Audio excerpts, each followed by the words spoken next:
In this video, we're just going to have a look at bond angles. We're going to have a look at how bond angles relates to alkanes and to alkenes. When we're talking about bond angles and the shapes of molecules, the most important thing to remember is electron pairs repel. So if I were to draw out the molecule BeI2, okay, I've got one beryllium, so I'm going to place that in the center. And I would typically draw an iodine on one side and an iodine on the other. And the reason I do this is these bonds, these covalent bonds, represent a pair of electrons. Electrons are negatively charged, so the bonds, or the electron pairs, will repel each other, and they want to be as far from each other as possible. If I drew that same molecule, but I drew those bonds right next to each other, remember, those bonds represent a pair of electrons. Electrons are negatively charged. Like charges repel. This would be very, very unstable. So your bonding atoms will take up positions as far from each other as possible. In this case, you're going to get a bond angle of 180 degrees. If I have a different molecule, let's say BCl3, okay, those same rules will apply. So I'm going to draw boron in the center, and then I'm going to draw those three chlorines as far from each other as I possibly can. That gives me a bond angle of 120 degrees. Okay, again, I'm not going to draw all of those chlorines on the same side because these bonds that represent pairs of electrons repel each other, so they'll take up positions as far from each other as possible. If I look at another example, this time with 4 bonds, which is what we're going to see in the alkanes, you may be thinking that the bond angle is going to be 90 degrees, because if I just draw that there on the page, this arrangement is as far as I can get those hydrogens from each other, and it looks on the page as if that's a 90-degree angle. What you need to remember when you get up to 4 bonds is that the molecules are no longer planar. So the first two, these are 2D molecules. All of these atoms would exist on the same plane, on the plane of the paper.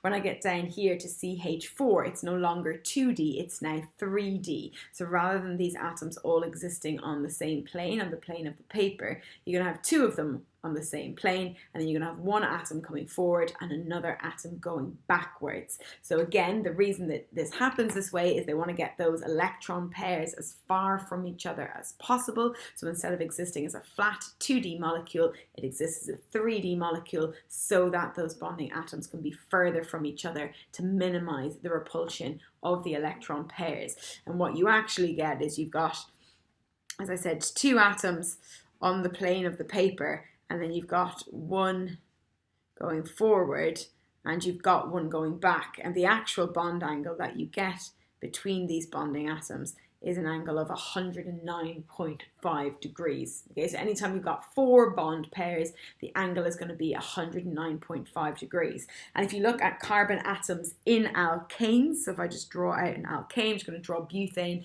If you look at carbon atoms in an alkane, they always have 4 bond pairs. Okay, if it's an alkane, there's no double bonds, there's no triple bonds, and carbon never has a lone pair. So every single carbon that you have got in your alkane is always going to have 4 bond pairs and an angle of 109.5 degrees. It doesn't matter if it's a straight chain alkane or if you've got a branch, you've still got 4 bond pairs and 109.5. Remember, obviously, I'm not drawing the hydrogens in here. This carbon would have 1 bond to a carbon, 3 bonds to hydrogen, so 4 bond pairs in total. This carbon here has got 3 bonds to carbons, 1 to a hydrogen, but 4 bond pairs in total. They will always have 4 bond pairs. They will always have an angle of 109.5. The only exceptions is when you've got those cyclic structures. So this is the ideal situation, that the atoms are 109.5 degrees from each other. But if you have got a ring structure, so for example cyclopropane, or if you had cyclobutane, because you've got them in this ring structure, those atoms are forced to be closer together. So even though you do still have 4 bond pairs, each of these carbon atoms has 4 bond pairs, because they're forced into this triangle shape, you can no longer have this bond angle of 109.5. It's instead, the angle is what you would see in a typical triangle. So you're going to have a 60-degree bond angle. If you had cyclobutane, again, you're going to have a 90-degree bond angle because the atoms are forced into this ring structure. These ring structures are unstable, okay, because those electron pairs are closer to each other than they would normally be. They repel each other, and it does make these ring structures unstable, okay. But any kind of straight chain, branched alkane, all of the carbons, 109.5, because they've all got 4 bond pairs. In these ring structures, although they've got 4 bond pairs, they have a smaller bond angle and are less stable. That's the alkanes. If we have a look at the alkenes, so the first 2 carbon atoms I've got here would have angles of 109.5 degrees, but the last 2 carbon atoms here, you can see that they don't have 4 bond pairs. If I draw in my hydrogens. So sorry, they do have 4 bonds. So this carbon here has got 1, 2, and then 3, 4 bonds. Okay, but the double bond is counted as just one bonding region. So instead of counting 1, 2, 3, 4 bonds and saying 109.5, you count 1, 2, 3 bonding region. So that double bond just counts as one bonding region. Give me 1, 2, 3 bonding regions, and the angle is going to be 120 degrees, just like it was up here.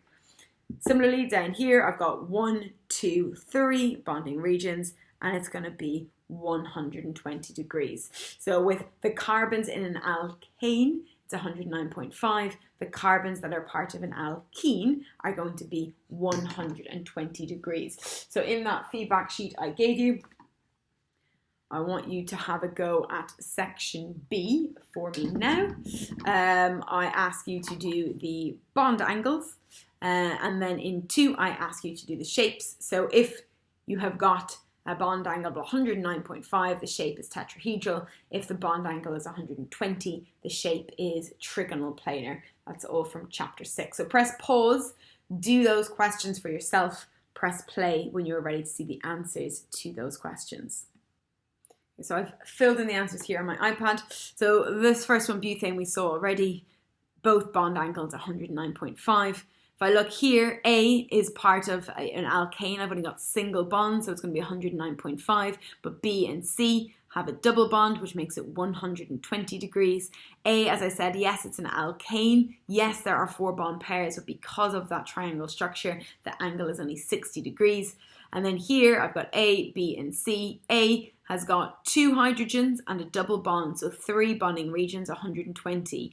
B has got the double bond, the chlorine and a carbon, 3 bonding regions, 120. C has got 2 single bonds there to a carbon, 2 hydrogens that are not shown, 4 bond pairs, 109.5. If you're asked for the shape, again, A and B are both the same. They're both tetrahedral. They both got that 109.5 bond angle.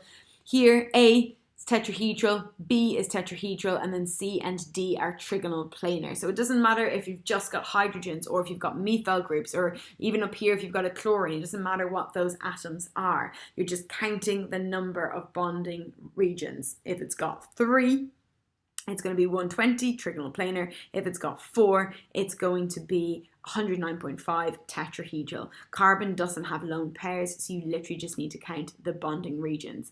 Here I just asked you to state the shape and to state the name. If you were asked to explain, it would be for 3 marks, and your explanation would look like this. So if I was asked you to explain the shape at A, you would have to say that there are 4 bond pairs. You get 1 mark for just stating the number of bond pairs, and then you would say that electron pairs repel.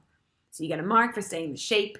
4 bond pairs, electron pairs repel. You can't say electrons repel, you can't say bonds repel. It has to be electron pairs repel. That's how you would answer if you were asked to explain the angle. That's how you would answer if you were asked to explain the shape. The number of bonding regions, and then that statement, electron pairs repel, and you will pick up all of your marks. In the next video, I'm going to go through the properties of alkanes and alkenes.